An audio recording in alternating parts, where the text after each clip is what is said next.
ഞാൻ ഡോക്ടർ ഗോപിക. ആദ്യമായിട്ട് ഉടമ്പടി എടുക്കുന്നത് ഫെബ്രുവരി 2024 ഞാൻ ആദ്യമായിട്ട് ഉടമ്പടി എടുക്കുന്നത്. ഉടമ്പടിയിൽ ഞാൻ വെച്ചിരിക്കുന്ന നിയോഗവും അതുകൂടാതെ വേറെ കാര്യങ്ങളും മാതാവ് എനിക്ക് ഈശോ വഴി നേടി തന്നിട്ടുണ്ട്. എല്ലാം ഒന്നും എനിക്കിപ്പോൾ പറയാൻ സാധിക്കത്തില്ല, അതിനുള്ള സമയമില്ലാത്തത് കൊണ്ട് കുറച്ച് കാര്യങ്ങൾ മാത്രം ഞാൻ പറയുകയാണ്. ഞാനിവിടെ ഉടമ്പടി എടുക്കാനുള്ള ഒരു കാരണം എന്ന് പറഞ്ഞാൽ, ഫസ്റ്റ് ഞാൻ പറയുന്നത് ഈശോയും മാതാവുമായിട്ട് ഒരു കണക്ഷൻ പണ്ടേ എൻ്റെ ജീവിതത്തിൽ ഉണ്ടായിരുന്നു. അത് 7th സ്റ്റാൻഡേർഡ് തൊട്ട് ഞാനൊരു കോൺവെൻറ്റിൽ തന്നെ നിൽക്കുകയായിരുന്നു. അപ്പോൾ അതുകൊണ്ട് തന്നെ എനിക്ക് അവിടുന്ന് ഞാൻ കുർബാനയ്ക്ക് എല്ലാ ദിവസവും രാവിലെ ഞാൻ കുർബാനയ്ക്ക് പോകുമായിരുന്നു. വൈകുന്നേരങ്ങളിൽ ഞാൻ കൊന്തയ്ക്ക് കൂടുമായിരുന്നു. ഒരിക്കലും കമ്പൾസറി ഉണ്ടായിരുന്നില്ല, ഇന്ന ആൾക്കാർ പോകണം അങ്ങനെയൊന്നും ഉണ്ടായിരുന്നില്ല. പക്ഷേ എന്തോ എനിക്കറിയത്തില്ല, എനിക്ക് ആഗ്രഹമായിരുന്നു, ഞാൻ അങ്ങനെ പോകുമായിരുന്നു. അങ്ങനെ സിസ്റ്റേഴ്സായിട്ട് ഒരുപാട് കമ്പനി ഉണ്ടായിരുന്നു, അവരെനിക്ക് കൊന്തകൾ തരുമായിരുന്നു, അതൊക്കെ സൂക്ഷിച്ച് വയ്ക്കുമായിരുന്നു. ഈ 7th തൊട്ട് 12th വരെ അങ്ങനൊരു രീതിയിൽ പോയിക്കൊണ്ടിരുന്ന ഞാൻ, പിന്നീട് എനിക്ക് ഒരു 1 year ഞാൻ ഒരു എൻട്രൻസ് എക്സാമിന് പോയി. അവിടെ പോയപ്പോഴും ദൈവം എന്നെ കൊണ്ടെത്തിച്ചത് ഒരു കോൺവെൻറ്റിലേക്കാണ്. ഒരിക്കലും ഞാൻ തപ്പിപ്പോയതല്ല. അപ്പോൾ അവിടെ ചെന്നണക്കെയും ഇതുപോലെ തന്നെ എനിക്ക് എന്നും കുർബാനയ്ക്ക് പോകാൻ പറ്റി, സന്ധ്യയ്ക്ക് കൊന്ത ചൊല്ലാൻ പറ്റി, ഇതൊക്കെയായിരുന്നു. അത് കഴിഞ്ഞ് BMS കയറിയ ശേഷമാണ് ഒരു 5 വർഷം എനിക്ക് ഇതിൽ നിന്നൊരു ഗ്യാപ്പ് വന്നത്. അപ്പം ഞാൻ അന്നേരം ഈശോയെ മാതാവിനെ ഒന്നും ഞാൻ വിളിക്കുന്നുണ്ടായിരുന്നില്ല. പക്ഷെ ഞാൻ വിട്ടെങ്കിലും ഒരിക്കലും അവരെന്നെ വിട്ടിട്ടുണ്ടായിരുന്നില്ല എന്ന് എനിക്ക് ഇപ്പോഴാണ് മനസ്സിലാവുന്നത്. കാരണം ഈ 5 year കോഴ്സ് കഴിഞ്ഞതിന് ശേഷം PG വേണ്ടി ഞാൻ ട്രൈ ചെയ്തു. 2 വർഷത്തോളം ഞാൻ PG നോക്കി, പക്ഷേ എനിക്ക് PG കിട്ടിയില്ല. കഠിനമായിട്ട് തന്നെ ഞാൻ അധ്വാനിച്ചു. കാരണം എനിക്കൊരു മോളുണ്ടായിരുന്നു, അപ്പോൾ അവളുടെ കൂടെ തന്നെ ഞാനിരുന്ന് കഷ്ടപ്പെട്ട് പഠിച്ചത്. പക്ഷേ എനിക്ക് PG കിട്ടിയിരുന്നില്ല. അങ്ങനെ വിഷമിച്ചിരുന്ന് കരയുന്ന സമയത്താണ് CRAV എന്ന് പറഞ്ഞിട്ടൊരു സെൻട്രൽ ഗവൺമെൻറ്റിൻ്റെ ഒരു എക്സാം വന്നത്.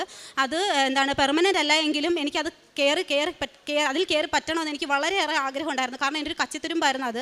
അതിൽ കയറിക്കൊണ്ടാണെങ്കിലും എനിക്കിനി വേണമെങ്കിൽ പഠിക്കാം. അപ്പോൾ ഞാൻ അത്രയേറെ ആഗ്രഹിച്ച് ഞാൻ അതിനുവേണ്ടി ഇരുന്ന് പഠിക്കാൻ ശ്രമിച്ചു. പക്ഷേ പഠിക്കാൻ ശ്രമിച്ചെങ്കിലും വീണ്ടും തന്നെ ആൻസൈറ്റി എനിക്കിങ്ങനെ വന്നുകൊണ്ടേയിരുന്നു. കാരണം എനിക്ക് PG പോലെ ആയിപ്പോയാൽ എന്ത് ചെയ്യും, ഇനി എനിക്ക് PG കിട്ടാതിരുന്നത് പോലെ ഇത് വീണ്ടും കിട്ടാതിരുന്ന എന്ത് ചെയ്യും, പഠിക്കാനുള്ള സമയം മൊത്തം എനിക്ക് ചിന്തകളിലൂടെ മാത്രമായിരുന്നു. അപ്പോൾ ഞാൻ വിചാരിച്ചു, എന്നാൽ ഒരു കൗൺസിലിങ്ങിന് പോകാം, ജസ്റ്റ് ഒരു കൗൺസിലിങ്ങിന് പോയ ഒരു ആശ്വാസം കിട്ടുമല്ലോ.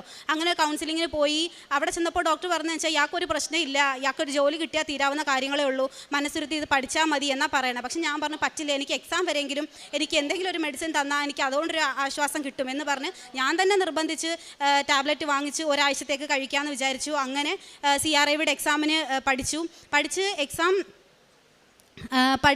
എക്സാം എഴുതിയ സമയത്തും അത്യാവശ്യം എനിക്ക് എളുപ്പമുള്ളതായിട്ടാണ് തോന്നിയത്. 98% എനിക്ക് കിട്ടും എന്ന് തന്നെ ഞാൻ വിശ്വസിച്ചു. അങ്ങനെ എക്സാം കഴിഞ്ഞു. ഫസ്റ്റ് ലിസ്റ്റ് ഇട്ടു, അതിലെൻ്റെ പേര് വന്നില്ല. സെക്കൻഡ് ലിസ്റ്റ് ഇട്ടു, അതിലും എൻ്റെ പേര് വന്നില്ല. അപ്പോൾ വീണ്ടും ഞാൻ ആകെ തകർന്നു. ഇത്രയേറെ ആയിട്ടും എനിക്കൊരു റിസൾട്ട് വരുന്നില്ലല്ലോ എന്ന് പറഞ്ഞ് ഞാൻ പൊട്ടിക്കരഞ്ഞു അന്ന് രാത്രിയിലിരുന്ന്. അന്ന് ഒരിക്കലും ഞാൻ പണ്ട് ഈശോയെ മാതാവിനെ വിളിച്ച അതൊന്നും എനിക്ക് ഓർമ്മ വന്നില്ല. പക്ഷെ ഞാൻ ദൈവത്തോട് തന്നെ ഞാൻ അവിടുന്ന് പറയുകയാണ്, എന്താ ദൈവമേ എനിക്ക് ഇങ്ങനെ ഒരു അവസ്ഥ തന്നത്, ഇത്രയേറെ ഞാൻ കഷ്ടപ്പെട്ട് പഠിച്ചിട്ടും എന്ന് പറഞ്ഞ് കരഞ്ഞോണ്ടിരുന്ന സമയത്ത് 7 തൊട്ട് 12 വരെ പഠിക്കുന്ന സമയത്ത് എനിക്ക് കുറേ കൊന്തകൾ തന്നിട്ടുണ്ടായിരുന്നു. അപ്പോൾ അത് ഞാൻ പിന്നീട് നോക്കിയിട്ടേ ഉണ്ടായിരുന്നില്ല. ആ ഭാഗത്തേക്ക് എൻ്റെ കണ്ണുകൾ ആരോ കൊണ്ടുടക്കുന്ന പോലെ ഞാൻ ആ ഭാഗത്തേക്ക് നോക്കി. അപ്പോൾ ആ കൊന്തകൾ കണ്ടു. ഞാൻ ആ കൊന്തയെടുത്ത് ഞാൻ ആദ്യത്തെ കൊന്ത ഞാൻ ചൊല്ലി. ഒരു കൊന്ത ഞാൻ ചൊല്ലിക്കഴിഞ്ഞപ്പോൾ എൻ്റെ കൂടെ ആരോ ഉണ്ടെന്നുള്ള ഒരു വലിയ ആശ്വാസം എനിക്കുണ്ടായി. അതൊന്നും കൃപാസനം എന്താണെന്നോ കൃപാസനത്തിൽ എന്താ നടക്കുന്നതെന്നോ ഇതൊന്നും എനിക്കറിയില്ല. ഞാൻ ജസ്റ്റ് ആ കൊന്ത ചൊല്ലിയത് മാത്രമേ ഉള്ളൂ. അതിനുശേഷം നെക്സ്റ്റ് ഡേ രാവിലെ എണീറ്റപ്പോൾ വീണ്ടും എനിക്ക് കൊന്ത ചൊല്ലാൻ തോന്നുകയാണ്. ഞാൻ വീണ്ടും കൊന്ത ചൊല്ലി. പഴയ ബൈബിൾ ഞാൻ പൊടി തട്ടിയെടുത്തു, ഞാൻ വായിക്കാൻ തുടങ്ങി. അങ്ങനെ ഇതൊക്കെ കഴിഞ്ഞ് 2-3 ദിവസം കഴിഞ്ഞപ്പോൾ യാദൃച്ഛികമായിട്ട് എൻ്റെ ഫോണിനകത്തോട്ട് ഒരു ഷോർട്ട് വീഡിയോ വരികയാണ്. കൃപാസനത്തിലെ ഒരു ഷോർട്ട് വീഡിയോ വരികയാണ്. പക്ഷെ ഞാനത് എടുത്ത് നോക്കിയില്ല, എനിക്ക് എന്താണെന്ന് മനസ്സിലായില്ല. നെക്സ്റ്റ് ഡേ വീണ്ടും ഈ ഒരു ഷോർട്ട് വീഡിയോ കയറി വരികയാണ്. ഞാൻ അന്നേരം ഓപ്പൺ ചെയ്ത് നോക്കി. അപ്പോൾ എൻ്റെ അമ്മ ഈശോയുടെ അമ്മയുള്ള പാട്ട് മാത്രമേ ഞാൻ കേൾക്കുന്നുള്ളൂ. അപ്പം ഈ പാട്ട് എനിക്ക് ഇഷ്ടപ്പെട്ടിട്ട് ഞാനത് ഡൗൺലോഡ് ചെയ്ത് കേട്ടു. പക്ഷേ എന്നിട്ട് ഈ പള്ളി എന്താണെന്നൊന്നും എനിക്കറിയില്ല.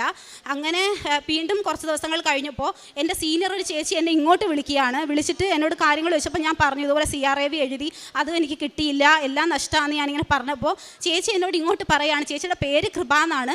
അപ്പോൾ ചേച്ചി എന്നോട് ഇങ്ങോട്ട് പറയാം, എടി ഇങ്ങനെ ഒരു പള്ളി ഉണ്ട് അവിടെ, ഞാൻ പോകാൻ നോക്കിയിട്ട് എനിക്ക് ഇതുവരെ സാധിച്ചിട്ടില്ല, നീ അവിടെ പോയി ഉടമ്പടി എടുക്കുക, നിനക്ക് ശരിയാകും എന്ന് പറഞ്ഞു.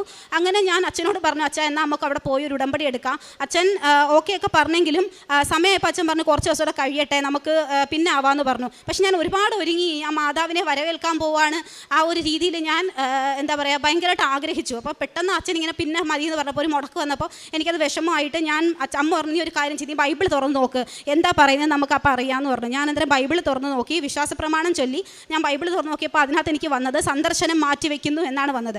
അപ്പോൾ എനിക്ക് മനസ്സിലായി മാതാവ് ഇപ്പോഴല്ല പറയണേ, 2 ദിവസം കഴിയട്ടെ എന്നാണ്. അങ്ങനെ 2 ദിവസം കഴിഞ്ഞു, ഞാനും അച്ഛനും കൂടെ അവിടെ വന്ന് ഉടമ്പടി എടുത്തു. എനിക്ക് മാതാവിനെ കിട്ടണമെന്ന് ഞാൻ ഒരുപാട് ആഗ്രഹിച്ചു. വന്ന് അന്ന് തൊട്ട് ഞാൻ ഇവിടെ വരുമ്പോഴൊക്കെ ഞാൻ 6-7 കൊന്തകൾ ഇവിടെ നിന്നല്ല ഞാൻ ചൊല്ലിക്കൊണ്ടിരിക്കുകയായിരുന്നു.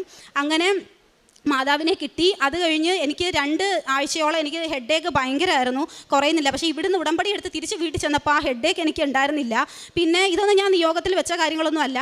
അതുപോലെ തന്നെ എനിക്ക് നമുക്ക് പോളിസ്റ്റർ ഡ്രസ്സ് ഇടുമ്പോൾ ഒരു ചൂടുകുരു പോലെ അലർജി വരുമായിരുന്നു. പക്ഷേ ഇത് ഞാനൊന്നും മാതാവിന് നിയോഗം വെക്കുമെന്ന് വിചാരിച്ചല്ല, മാതാവ് മാറ്റട്ടെ, ഇതൊക്കെ എന്തിനാ പറയണേ എന്നുള്ളതായിരുന്നു. പക്ഷേ ഇതെല്ലാം മാതാവ് മാറ്റി തന്നു. അതിനുശേഷം ഇന്നേ വരെ എനിക്ക് അങ്ങനെയുള്ള പ്രശ്നങ്ങളൊന്നും ഉണ്ടായിട്ടില്ല. പിന്നീട് ഈ CRAVയുടെ എക്സാമിൻ്റെ കാര്യം ഞാൻ പിന്നെ അങ്ങ് വിട്ട് കളഞ്ഞു. കാരണം ഇതൊന്നും എനിക്ക് കിട്ടിയില്ലേലും വേണ്ടിയില്ല, എൻ്റെ കൂടെ ഒരാളുണ്ടെന്നുള്ളൊരു ധൈര്യം എനിക്ക് ഭയങ്കരമായിട്ടുണ്ടായി. അങ്ങനെ അതിനുശേഷം എൻ്റെ ഒരു കസിൻ ചേച്ചി അവൾക്ക് ഉടമ്പടി എടുക്കാൻ വേണ്ടി ഞാനും അവളും കൂടി ഇവിടെ വന്നു. ഇവിടെ വന്നതിന് ശേഷം ഉടമ്പടി എടുത്ത ശേഷം ഞാൻ അവളോട് പറഞ്ഞു, എടി എനിക്ക് CRAVന്ന് ഇതുവരെ ഒന്നും വന്നില്ല, വന്നെങ്കിൽ നമ്മുടെ കയ്യിൽ സ്വന്തമായിട്ടൊരു എമൗണ്ട് വന്നാൽ നമുക്കൊരു കാരുണ്യ പ്രവർത്തനമൊക്കെ ചെയ്യാമല്ലോ. അപ്പോൾ അവൾ പറഞ്ഞു, നീ പേടിക്കേണ്ട, മാതാവെല്ലാം കേൾക്കുകയാണ്, നിനക്ക് അതിനുള്ള റിസൾട്ട് കിട്ടുമെന്ന് പറഞ്ഞു. അങ്ങനെ ഞങ്ങൾ ഉടമ്പടി എടുത്ത് ഇവിടുന്ന് തിരിച്ച് ഞാൻ പള്ളി മുറ്റത്തുനിന്ന് ഇറങ്ങിയില്ല. ഇറങ്ങിയ സമയത്ത് തന്നെ എനിക്ക് CRAVന്ന് കോള് വരികയാണ്, എന്താ പറയുക ലിസ്റ്റിനകത്ത് ഉണ്ട് എന്ന് പറഞ്ഞിട്ട്. അപ്പോൾ ഞാൻ എൻ്റെ ഫ്രണ്ടിനെ വിളിച്ച് ചോദിച്ചു, എനിക്ക് വിശ്വസിക്കാൻ പറ്റുന്നുണ്ടായിരുന്നില്ല. ഞാൻ എൻ്റെ ഫ്രണ്ടിനെ വിളിച്ച് ചോദിച്ചപ്പോൾ അവൾ പറഞ്ഞു, നീ എടുത്ത് നോക്ക്, ലിസ്റ്റ് എടുത്ത് നോക്ക്, അതിൽ 10 പേരെ ഇട്ടിട്ടുണ്ട്, അതിനകത്ത് എൻ്റെ പേരുണ്ടായിരുന്നു. അങ്ങനെ എന്താ പറയുക എനിക്കത് ഭയങ്കര, അപ്പം ഇത് കണ്ടപ്പം അവൾക്കും ഭയങ്കരമായിട്ട് വിശ്വാസമായി, അവളും നല്ല രീതിയിൽ പ്രാർത്ഥിക്കാൻ തുടങ്ങി. അങ്ങനെ ആ ഒരു നിയോഗം എനിക്ക് മാതാവ് സാധിച്ചു തന്നു. പിന്നെ ആദ്യത്തെ 2 ലിസ്റ്റിൽ എനിക്ക് കിട്ടാതിരുന്നത് വളരെ നന്നായി എന്ന് എനിക്ക് പിന്നീട് തോന്നി. കാരണം ഈ 3ാമത്തെ ലിസ്റ്റിൽ വന്ന സ്ഥലം എന്ന് പറഞ്ഞാൽ എനിക്ക് അങ്ങേയറ്റം നല്ലൊരു ഹോസ്പിറ്റൽ 260 കിലോമീറ്ററിന് എബോവിൽ മാത്രമേ ഇത് നമുക്ക് കിട്ടത്തുള്ളൂ. പക്ഷേ എനിക്ക് കറക്റ്റ് 260 കിലോമീറ്ററിൽ പാലക്കാട് എനിക്ക് എല്ലാ മാസവും വരത്തക്കവണ്ണം അത്രയും അഡ്ജസ്റ്റ് ചെയ്ത് തരുന്ന ഒരു സാറിനെ കിട്ടി. അത്രയും നല്ലൊരു അറ്റ്മോസ്ഫിയർ കിട്ടി. ഇതുപോലൊരു സ്ഥലം വേറെ ഉണ്ടാവത്തില്ല. പിന്നെ കിട്ടാതിരുന്ന 2 മാസത്തിന് പുതിയൊരു റൂള് വന്നിട്ട് ഇനി ആ 2 മാസം എക്സ്റ്റെൻഡ് ചെയ്യുന്നതായിട്ട് ഈ ഒരു വർഷം അങ്ങനെ ഒരു റൂളും വന്നിട്ടുണ്ട്. അപ്പോൾ അതും എനിക്ക് നഷ്ടമായിട്ടില്ല. അങ്ങനെ എൻ്റെ CRAVയുടെ കാര്യത്തിൽ മാതാവ് വലിയൊരു കാര്യം, എനിക്ക് നല്ലൊരു സാലറിയും കിട്ടുന്നുണ്ട്. അപ്പോൾ അങ്ങനൊരു പഠിക്കുകയും ചെയ്യാം, ഒപ്പം എനിക്ക് വർക്കും ചെയ്യാം. ആ ഒരു രീതിയിൽ എനിക്ക് മാതാവ് എന്നെ ഉയർത്തിയിട്ടുണ്ട്. പിന്നെ അതുപോലെ തന്നെ 2ാമത്തെ കാര്യം എന്ന് പറഞ്ഞാൽ എൻ്റെ അച്ഛന് കാലിലൊരു സ്കിൻ ഡിസീസ് ഉണ്ടായിരുന്നു. അതൊരു 3-4 വർഷം കൊണ്ടേ ഉണ്ട്. മരുന്ന് കഴിക്കും, മാറും, വീണ്ടും വരും, അങ്ങനെ ഒരു അവസ്ഥയായിരുന്നു. പുള്ളിക്കാരന് അങ്ങനെ പഥ്യങ്ങളൊന്നും അങ്ങനെ നോക്കാൻ വലിയ താല്പര്യമുള്ള കൂട്ടത്തിലല്ല. അപ്പോൾ അങ്ങനെ ഇരുന്ന് ഞാനിവിടെ വന്നപ്പോൾ നിയോഗം എഴുതി പ്രാർത്ഥിച്ചിരുന്നു. പക്ഷേ ഉടമ്പടി എടുത്ത ആദ്യത്തെ ഒരു വല്ലാത്ത രീതിയിൽ എല്ലാവരും പറഞ്ഞു, നമ്മൾ ഡേറ്റ് ഇട്ട് പ്രാർത്ഥിച്ചു കഴിഞ്ഞാൽ മാറും എന്ന് പറഞ്ഞിട്ട് ഞാൻ ഞാൻ പറഞ്ഞു അടുത്ത ആഴ്ച തന്നെ എനിക്കൊന്ന് മാറ്റി തരണേ മാതാവേ എന്ന് ഞാനങ്ങ് പറഞ്ഞു. അപ്പം എന്നിട്ട് അടുത്ത ആഴ്ച ആയപ്പോൾ അത് മാറിയില്ല. എനിക്കത് ഭയങ്കര വിഷമമായി.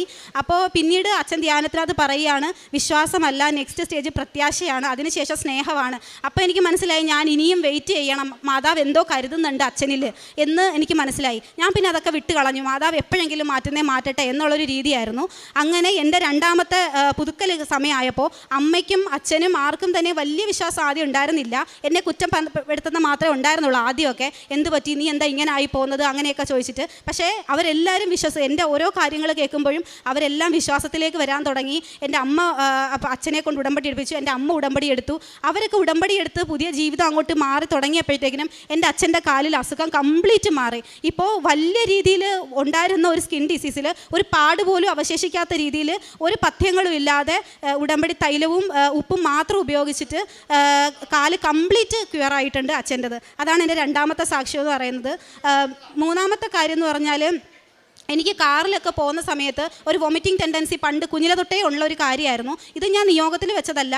അപ്പോൾ എനിക്ക് അത് കാരണം യാത്ര ചെയ്യാൻ എനിക്ക് ഇഷ്ടമുള്ള കൂട്ടത്തിലല്ല. അപ്പോൾ അത് കാരണം. പക്ഷേ ഒരു സമയത്ത് ഞാൻ 2ാമത്തെ പുതുക്കലൊക്കെ കഴിഞ്ഞപ്പോൾ ഞാൻ കാറിലിരുന്നപ്പോൾ ഞാൻ ഫോണൊക്കെ എടുത്ത് നോക്കിക്കൊണ്ടിരിക്കുക. പക്ഷേ എനിക്ക് എന്തോ അങ്ങനെ ഒരു ടെൻഡൻസി വരുന്നില്ല. അപ്പോൾ ഞാൻ അടുത്തിരുന്ന അമ്മൂമ്മയോടും പറഞ്ഞു, അമ്മൂമ്മ എനിക്ക് ഇങ്ങനെ ടെൻഡൻസി ഒന്നും വരുന്നില്ല, എന്ത് പറ്റിയെന്ന് അറിയത്തില്ല എന്ന് വിചാരിച്ചു. അങ്ങനെ ഞാൻ അങ്ങ് റൂമിൽ പോയി കിടന്ന് നെക്സ്റ്റ് ഡേ എൻ്റെ ഒരു ബുക്കുണ്ട്, മാതാവിൻ്റെ സന്ദേശത്തിൻ്റെ ബുക്ക്.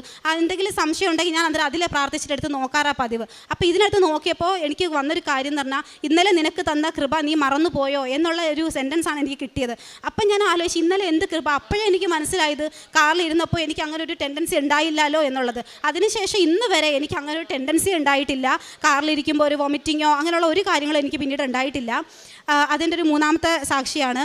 കാരുണ്യ പ്രവർത്തനങ്ങളെന്ന് പറഞ്ഞിട്ടുണ്ടെങ്കിൽ ഓൾഡ് ഏജ് ഹോമിൽ ഞാൻ പോകുമായിരുന്നു. എനിക്ക് ശരിക്കും പറഞ്ഞാൽ കാരുണ്യ പ്രവർത്തനം ഞാൻ ഇതിനു വേണ്ടി ചെയ്യുന്ന ഒരാളല്ല.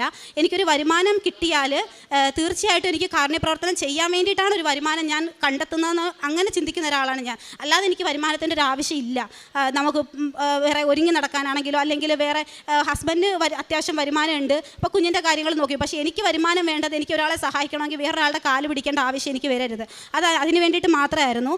അപ്പോൾ ഓൾഡ് ഏജ് ഹോം ഞാൻ കണ്ടിന്യൂസ് ആയിട്ട് പോകാൻ തുടങ്ങി. അവിടെയുള്ള അമ്മമാരെയും എല്ലാവരെയും കുളിപ്പിക്കാനൊക്കെ തുടങ്ങി. അപ്പം എനിക്ക് അറിയാവുന്ന ഒരു സിസ്റ്റർ ഉണ്ട്. അപ്പോൾ പുള്ളിക്കാരത്തോട് ഞാൻ ഈ വിശേഷങ്ങളൊക്കെ പറയാറുണ്ട്. അപ്പോൾ പുള്ളിക്കാരി എന്നോട് ചോദിച്ചു, നീ ഒരു ഡോക്ടറല്ലേ, നീ എന്തിനാ ഇങ്ങനെ ഇങ്ങനെ കുളിപ്പിക്കാൻ അതിനൊക്കെ പോകണേ, അത് അത്രയൊന്നും വേണ്ട, അതിൻ്റെ ആവശ്യമില്ല എന്ന് എന്നോട് പറഞ്ഞു. അപ്പോൾ എൻ്റെ മനസ്സിൽ പെട്ടെന്ന് ഓടി വന്നൊരു സെൻറ്റൻസ് എന്ന് പറഞ്ഞാൽ, ഈശോയ്ക്ക് ശിഷ്യന്മാരുടെ പാദങ്ങൾ കഴുകി കൊടുക്കാമെങ്കിൽ ഒരു ഡോക്ടറായി എനിക്ക് ഒരു രോഗീനെ കുളിപ്പിക്കുന്നതിന് എന്താ തെറ്റ് എന്ന് ഞാൻ ചോദിച്ചു. അപ്പം സിസ്റ്റർ പിന്നെ ഒന്നും മിണ്ടിയില്ല. അപ്പോൾ അങ്ങനെ എന്നെക്കൊണ്ട് പറ്റുന്ന രീതിയിൽ ഞാൻ അവരെ സഹായിക്കാറുണ്ട്. ഡ്രസ്സ് വാങ്ങിച്ചു കൊടുക്കാറുണ്ട്, ഫുഡ് വാങ്ങിച്ചു കൊടുക്കാറുണ്ട്. ഡെയിലി ആർക്കെങ്കിലും ഒരാൾക്കെങ്കിലും ഫുഡ് ഞാൻ എന്നും വാങ്ങിച്ചു കൊടുക്കാൻ നോക്കാറുണ്ട്. പിന്നെ അനാഥാലയത്തിൽ പോകാറുണ്ട്. അങ്ങനെയുള്ള പറ്റുന്ന രീതിയിലെല്ലാം നമ്മൾ സഹായങ്ങൾ ചെയ്യാറുണ്ട്. സുഗന്ധാഭിഷേകം എനിക്ക് ആദ്യം ഇവിടെ വന്ന സമയത്ത് 1-2 ദിവസം ഞാൻ വീട്ടിൽ പോയപ്പോൾ ഇത്തിരി സമയം ഒന്ന് വൈകിയാൽ തന്നെ സന്ധ്യാസമയത്ത് സുഗന്ധാഭിഷേകം കിട്ടിയിട്ടുണ്ട്. അപ്പോൾ പ്രാർത്ഥനയുടെ ഒരു സമയമായി എന്ന് എനിക്ക് അങ്ങനെ മനസ്സിലായിട്ടുണ്ട് 1-2 തവണ. അതുപോലെ തന്നെ എനിക്ക് സുഗന്ധാഭിഷേകം ഭയങ്കരമായിട്ട് തോന്നിയത്, ഞാനൊരു കോൺവെൻറ്റിൽ ഇപ്പം ഞാൻ ഹോസ്പിറ്റലിൽ അടുത്ത് തന്നെയായിരുന്നു ഞാൻ റൂമിൽ താമസിച്ചുകൊണ്ടിരുന്നത്.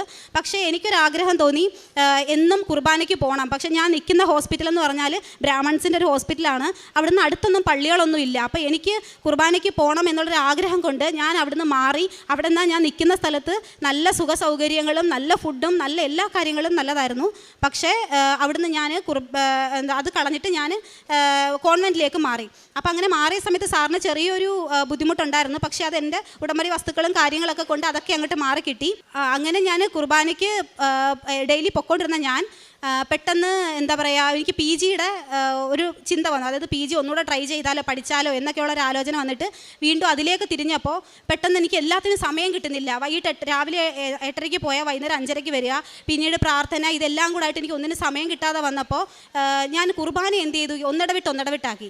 അപ്പോൾ അങ്ങനെ സംഭവിച്ചപ്പോൾ അത് ചെയ്തു കഴിഞ്ഞാൽ എനിക്ക് വല്ലാത്ത സങ്കടവുമാണ്. കുർബാനയ്ക്ക് പോയില്ലെങ്കിൽ എനിക്ക് പഠിക്കാനൊന്നും പറ്റാറില്ല, ഭയങ്കര വിഷമമാണ് ആ സമയത്ത്. പക്ഷേ എന്താണെന്നറിയത്തില്ല, അങ്ങനെ ഞാൻ മുടക്കിയിരുന്നു.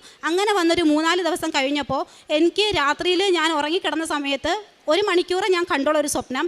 ആ സ്വപ്നം എന്ന് പറഞ്ഞാൽ എനിക്ക് ഒരിക്കലും മറക്കാൻ പറ്റാത്തൊരു സ്വപ്നമാണ്. അത് കേൾക്കുന്നവർക്ക് ചിലപ്പോൾ അത്രയും വലുതായിട്ട് തോന്നത്തില്ല. പക്ഷേ എനിക്കെന്ന് പറഞ്ഞാൽ അങ്ങേയറ്റം ഞാൻ ഈശോനെ കണ്ട ഒരവസ്ഥയായിരുന്നു അതെന്ന് പറഞ്ഞാൽ, ഞാൻ ഉറങ്ങിക്കിടന്ന സമയത്ത് പെട്ടെന്ന് ഞാൻ കാണുന്നത് ഒരു പെൺകുട്ടി അവൾ ലിപ്സ്റ്റിക്കൊക്കെ അടിച്ചിട്ടുണ്ട്. ഒരു ശരിയല്ലാത്ത രീതിയിലുള്ളൊരു ബാഡ് ടച്ചും ആ ഒരു രീതിയിൽ ഞാൻ കാണുന്നത്.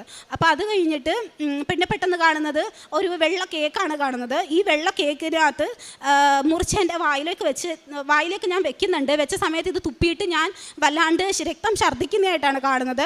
അപ്പം ഈ കേക്കിൻ്റെ ഫ്രണ്ടിൽ ആ പെൺകുട്ടി നിൽപ്പുണ്ട്. പിന്നെ കാണുന്നത് ഞാൻ മെഴുകുതിരി കത്തിച്ച്, ഇതെല്ലാം ഒറ്റ സ്ട്രെച്ചിൽ ഞാൻ കാണുക ഘട്ടം ഘട്ടമായിട്ട്. എന്നിട്ട് ഒരു മെഴുകുതിരി കത്തിച്ച് വെച്ചേക്കുന്നു. ആ മെഴുകുതിരിയുടെ അപ്പുറമായിട്ട് 3 തവണ നമ്മുടെ കൃപാസന മാതാവിൻ്റെ പകുതി രൂപം പ്രത്യക്ഷപ്പെട്ട് മായുന്നതായിട്ടാണ് കാണുന്നത്.